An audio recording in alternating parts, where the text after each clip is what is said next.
क्या करी मैं जुलमा करी रण छोड़ू न હોય અરે મસ્કરીમાં પણ કદી ખોટું બોલ્યો ન હોય તો ઉત્તરના ગર્ભની અંદર રહેલું બાળક જીવંત થાય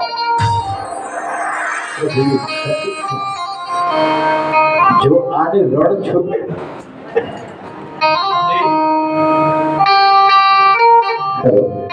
રણ છોડવું નથી આજે બોલીએ છીએ આપણે ડાકોરમાં બોલીએ છીએ રણ છોડરા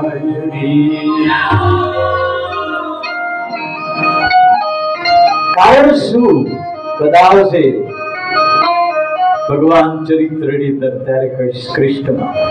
પરમાત્માનું અદ્ભુત લીલા રણ કેવી રીતે છોડું પ્રભુએ અરે મસ્કરીમાં આપણે કદી ખોટું બોલ્યો ન હોય તો ઉત્તરાના ગર્ભની અંદર એનું બાળક જીવંત થાય આમ છાતી પર હાથ મૂકીને બોલો જોઈએ બોલાય છે મસ્કરીમાં આપણે કેટલું ખોટા બોલતા હશું તો આ છે પ્રભુની પ્રતિજ્ઞા પરમાત્માએ પ્રતિજ્ઞા કરીને ટુકડે ટુકડા થઈ ગયેલા બાળક જીવંત છે ગર્ભમાં રહેલા બાળકે પ્રભુ પરમાત્મા દ્વારકાધીશના દર્શન કર્યા પ્રભુથી રક્ષાયો તેથી એનું નામ પડ્યું પરીક્ષિત રાજા એ જ પુત્ર થયો પરીક્ષિત પુત્રના ગર્ભનો ભગવાને રક્ષણ કર્યું પ્રભુ બહાર આવ્યા કૌરવ પતિએ સ્તુતિ કરી માં કુંતીએ પણ ભગવાનની સ્તુતિ કરી વિપદ શંતુર સસ્વત તરત જગદગુરુ કુંતી ભગવાન આગળ માગ્યું માં હે પ્રભુ હે જગદીશ્વર હે અખિલેશ્વર વાસુદેવ આપને પ્રણામ કરું છું કારણ મને વિપદા આપો ગુજરાતીમાં વિપદા એટલે દુઃખ કુંતીએ ભગવાન આગળ દુઃખ માંગ્યું છે આપણે તો દુઃખ આવે એટલે એમ કે જલ્દી લઈ લે પ્રભુ આ તો અહીંયા ઉલટું છે કુંતીએ દુઃખ માંગ્યું કારણ શું વિપદ શાંતો ન સરસ્વત આપત્તિના સમયમાં હે પ્રભુ તને જો યાદ કરું એટલો સુખના સમયે તું મને યાદ નહીં તેથી મને જો નિત્ય નિરંતર દર્શનમ યસ્મા કેવળ તારા દર્શન મને દુઃખમાં થશે પ્રભુ મને દુઃખમાં પ્રભુ પ્રસન્ન થયા થોડી આગળ ગયા ભગવાને પાંચ પાંડવોમાં ધર્મરાજ યુધિષ્ઠિરને કહ્યું રાજ્ય કરો ધર્મરાજ યુધિષ્ઠિરને રાજ કરો ગગોને કારણ કે ડગલે ને પગલે ધર્મને જોતા વળી કોઈ કીડી મરી જાય તો પ્રાયશ્ચિત કરતા તો રાજા આવો ચાલે નહીં રાજા પુચ્છતી જોઈએ રાજા લાગણીશીલ ચાલે નહીં હોવી જોઈએ લાગણી ભાવનાથી ડૂબેલો રાજા પણ ન ચાલે રાજા મુત્સદ્દી જોઈએ તો ભગવાને કહ્યું અર્જુનને મેં ગીતા જ્ઞાન આપ્યું પણ ધર્મરાજ યુધિષ્ઠિરને હું જ્ઞાન નહીં આપી શકું તો શું કરું એક સાથે બે ભક્તોનું કામ કરવાનું હતું કારણ કુરુક્ષેત્રના મેદાનની અંદર મકરનો સૂર્ય જ્યાં સુધી ન થાય ત્યારે 160 વર્ષના વિશ્વપિતા ભગવાનસિંહ ઉપર સુતા 160 વર્ષ અને બાણસિંહ કાંટો વાગ્યો હોય ને તો પાડોશી કે હાલો કથાનો ટાઈમ થઈ ગયો ના ના કાંટો વાગ્યો છે દુખે છે કાંટો એક વાગ્યો એ કાંટાની પીડા મનુષ્યને જો અટકાવતી હોય તો રોગની અંદર જેને બાણસૈયા હતી બાણસૈયામાં સુતેલા વીર વહી રહ્યું છે વિશ્વ મૃત્યુને સામે કહી દીધું વહી જા આવતો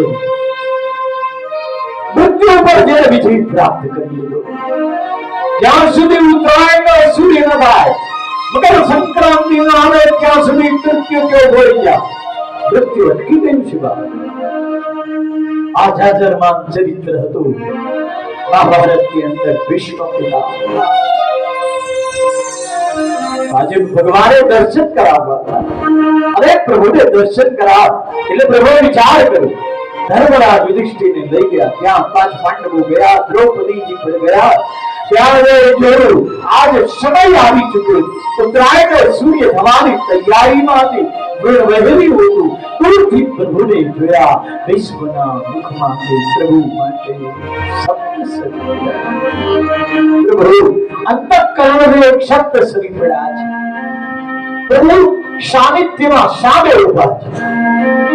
અને એ પ્રભુ જ્યારે સામે ઉભા છે ત્યારે પ્રભુને કહે છે વિશ્વ પ્રભુ આપ પધાર્યા એ પરમાત્મા જો વાસુદેવ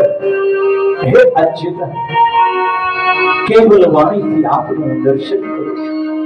આજે મારું ભાગ્ય ધન્ય બની ગયું આજે મારી સામે આવીને આપ ઉભા રહી ગયા આપ મારી સામે આવીને ઉભા રહી ગયા છે પ્રભુ અર્જુનને કહો કે મારે જળ પીવું છે મને ગમે ત્યાં જળ ન જોઈએ મને તો મારી માનું જળ જોઈએ અને એક સમય ભગવાને આજ્ઞા કરી અર્જુને શસ્ત્ર ઉગાડ્યું નાખ્યું જમીનમાં ઉલ્કા પ્રગટ થઈ ઓય એસી હારાને ગંગે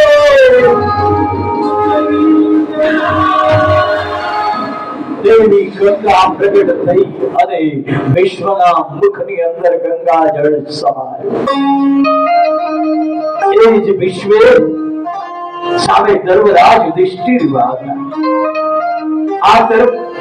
ભગવાન દ્વારકાધીશ પ્રભુએ કહ્યું ધર્મરાજ આપની પાસે કઈ ઉપદેશ લેવા ઉપદેશ લેવા કોઈને ખ્યાલ ન હોય તો કહી દઉં કે ધર્મરાજ યુધિષ્ઠિરને જે બોધ હતો વિષ્ણુ પિતાએ એ બોધને 1000 વિષ્ણુ સહસ્ત્રના નામ કુરુક્ષેત્રના મેદાનમાં જીવનને મૃત્યુના ટાઈમે 1000 નામનું સ્તોત્ર ગાયું જેને વિષ્ણુ સહસ્ત્ર તમે કહો છો એ જ પૂજા ભગવાનની કરી 1000 વિષ્ણુ સહસ્ત્ર યસ્ય સ્મરણ માત્રેણ જન્મ સંસાર બંધના જન્મ સંસાર માંથી મુક્ત થવા 1000 પ્રભુના નામનું સ્મરણ કર્યું આ તો ધર્મરાજ યુધિષ્ઠિરને બોધ અને 1000 નામથી પ્રભુની પૂજા પ્રભુની સેવા આ પ્રભુને કહેવા લાગ્યા હે પ્રભુ મારી એક ઈચ્છા આપ તો જોઈ શકતો પણ મારા અંતઃકરણથી જે કઈ સ્તુતિ નીકળે અમારા ભાગવતની અંદર આ વિશ્વ સ્તવન કહેવામાં આવે છે એને વિશ્વ સ્તુતિ ધોળ કરો એને વિશ્વ સ્તવન કરવામાં આવે ઇતિ મતિ રૂપ કલ્પિતા વિતૃષ્ણા